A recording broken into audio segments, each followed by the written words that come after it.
Следващото послание е от духа на сестра Изабел. Тя е духовен ментор, един от няколкото, които помагат в духовния проект на доктор Алирио де Серкейра Филио, от чиято книга "Сексуалност и духовно здраве" вече споделяме някои случаи и някои разгледани въпроси и отговори от духовете. Ето какво ни казва сестра Изабел в материал, наречен "Енергийна дисхармония". Сегашното общество в рамките на своята материалистична визия все още не е осъзнало важността на енергиите, съдържащи се в мислите, думите, чувствата и действията. Актът на мислене е жива енергия, която произлиза от нашият физически и периспиритуален мозък. Когато излъчваме една мисъл, в зависимост от нейното съдържание, тя ще има определена енергийна тежест и ще действа в нас и около нас, като извор на хармония или дисхармония. Следователно, всеки от нас има силата да произведе светлина или мрак в живота си, с изборите, които правим, тъй като всичко започва в мисленето. Въпреки че всяка мисъл има своята енергийна тежест и определено проникване, както онези, които са немилосърдни към нас или ближните ни, така и тези с чувствено съдържание, свързано с сексуалната сфера, освобождават един вид вредна енергия, която преминава през нашите силови полета, нашите енергийни центрове, т.е. чакрите, дезорганизирайки ги, предизвиквайки рефлекси в нашето периспиритуално тяло и в последствие в нашето физическо тяло.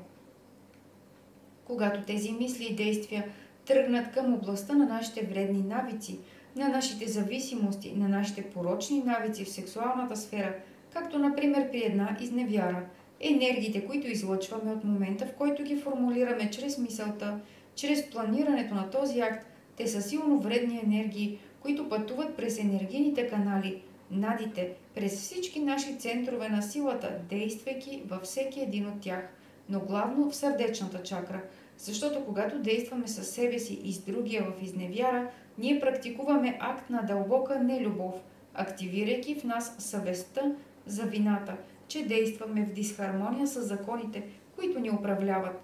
Ние излъчваме един собствен енергиен сигнал, който ще действа като един катализатор, привличайки подобни енергии, поставяйки ни в един дисхармоничен вихър. Съвестта за вината ще действа върху индивида в едно движение на самобойкот, което го кара подсъзнателно, в зависимост от интензивността, да търси своето падение. Това чувство води съществото до едно дълбоко прекъсване на връзката с Бог, дълбоко дисхармонизирайки неговия периспирит, блокирайки съответно 6-та и 7-ма чакра, а оттам съответно вдъхновението и трансцендентността, причинявайки вредни отражения върху неговия физически и периспиритуален мозък, като по този начин компрометира бъдещи инкарнации.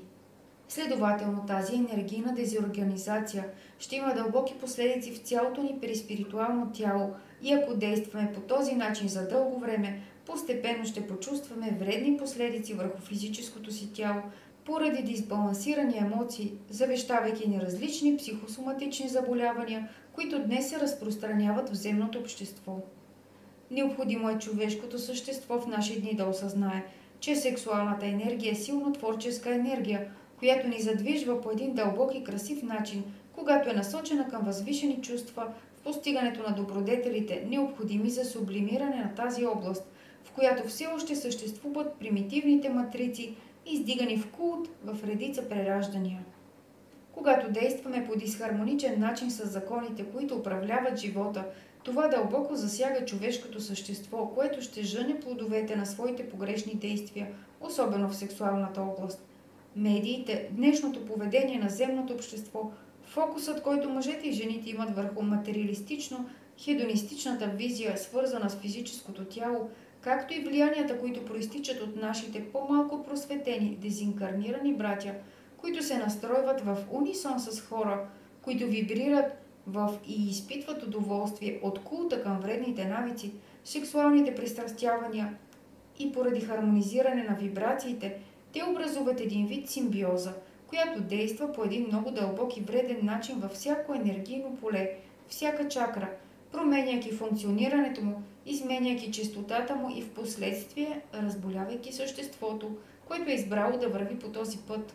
Поканата на живота, на Отца, е да обърнем бдителността си към нашите мисли, чувства и емоции, насочвайки тази силно творческа енергия към трансформация на самите нас, преди всичко, и също така да използваме тази енергия, която е силно любяща и изцелителна, с другите, в най-простите неща от нашето ежедневие, като утехата от една добре насочена приятелска дума, един поглед, който поддържа и подкрепя, да подадем ръка на тези, които се нуждаят от напътствие, нежност в семейството, творенето на най-различни видове изкуства, съществуващи в света, и разбира се, медиумизмът, който помага.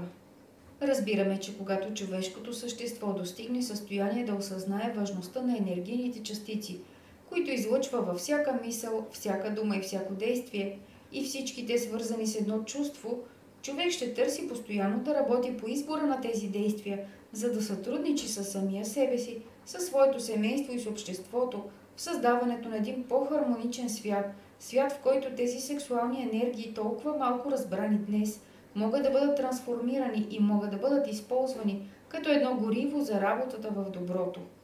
Тази покана е древна, датираща от времето на Христос и преди него в страните на изтока. От човека зависи сега, в началото на тази нова ера, да приложи на практика тази дълбоко любяща работа със себе си и с обществото. Подпис: Сестра Изабел.